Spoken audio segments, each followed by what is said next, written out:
नमस्कार, मी विशाल परदेशी. या बुलेटिनमध्ये आपलं सगळ्यांचं स्वागत. जाणून घेणार आहोत आत्ता या क्षणापर्यंतच्या महत्त्वाच्या घडामोडी. सुरुवात करूयात.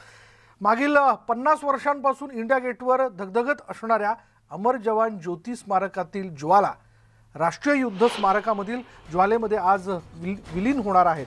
पंतप्रधान नरेंद्र मोदींच्या हस्ते सन 2019 मध्ये उद्घाटन झालेल्या राष्ट्रीय युद्ध स्मारकातील ज्योतीमध्ये अमर जवान ज्योती विलीन होणार आहे आणि आज या संदर्भातील विशेष सोहळा आयोजित करण्यात आला. मात्र त्याचवेळी या विलिनीकरणानंतर अमर जवान ज्योती विझवली जाणार असल्याच्या चर्चा सुरू झाल्या आणि यावरून विरोधकांनी सरकारवर निशाणा साधला.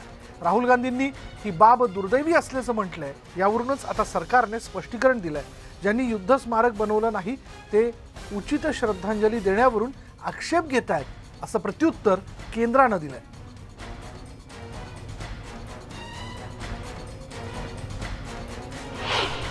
अमर जवान ज्योति की एक अपना विशेष स्थान है भारत के लोगों की अंतरात्मा में, उनकी मानसिकता में।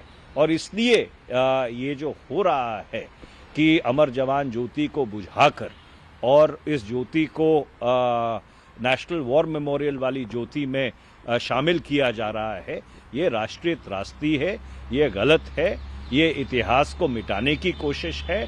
और मैं सभी राजनीतिक दलों से और सभी राष्ट्रवादी शक्तियों से और सभी देशभक्त लोगों से ये अपील करना चाहता हूं आपके माध्यम से कि इस त्रासदी को रोकना हम सबका कर्तव्य बनता है।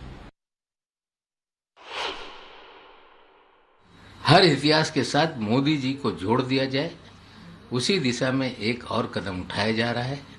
पहले पार्लियामेंट बनाने का काम हो, प्रधानमंत्री आवास हो, लुटियन में जो भी निशानियां हैं भारत की, वो सारी निशानियां मिटाकर मोदी जी का इतिहास कैसे बनाया जाए, इस दिशा में एक कदम उठाया जा रहा है। हमें लगता है कि मोदी जी स्वयं कहते हैं कि हेरिटेज को मेंटेन करना चाहिए।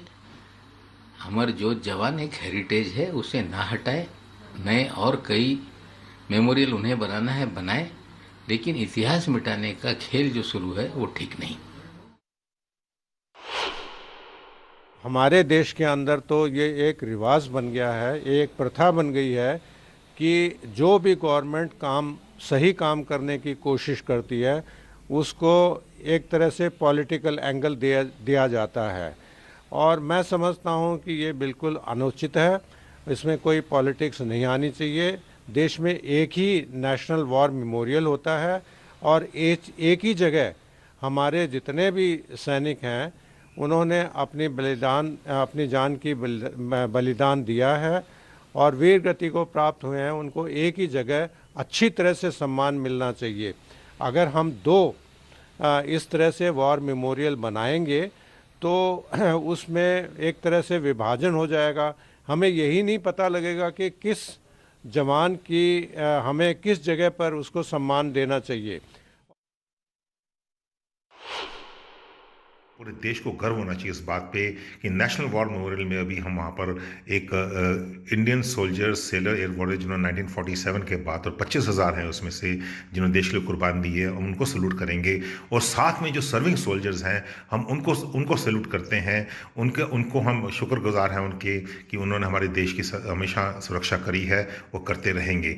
और ये बहुत ही अच्छा फैसला है जो लिया जा रहा है। अगर आप वहाँ जाके देखें, इंडिया गेट पे जब होता है बहुत सोमवार सा ओकेजन होता है, लेकिन बहुत सारे लोग वहाँ पर आते हैं जो पिकनिक मनाते हैं, बाकी कुछ करते हैं। लेकिन नेशनल वॉर मेमोरियल जो है एक बहुत ही सेक्रेट सी जगह है, और जहाँ वहाँ पर इतने लोग आते हैं, पूरे देश से लोग आते हैं, दुनिया से लोग आते हैं वहाँ पर देखने के लिए, वहाँ पर अपने सल्यूट करने के लिए, सबके लिए। तो ये वहाँ पर बहुत सेक्रेट जगह है। वहाँ पर जो भी आता है उसको एक श्रद्धा होती है उसमें, हमारे देश के प्रति, हमारे आर्म फोर्सेस के प्रति, हमारे सोल्जर्स के प्रति। आणि याच विषयी आपण बोलणार आहोत. आमचे प्रतिनिधी प्रशांत लीला रामदास आपल्याबरोबर आहे. प्रशांत, सगळ्या सैनिकांना श्रद्धांजली देण्याचं एक उचित स्थान असावं या भावनेतनं खरं तर दुसरं वॉर मेमोरियल जे आहे ते बनवण्यात आलं. पण आता ज्या प्रकारे याबद्दलच्या प्रतिक्रिया व्यक्त होताना दिसत आहेत, काय वाटतं, काय एकूण याबद्दल उत्तर दिलं जाईल?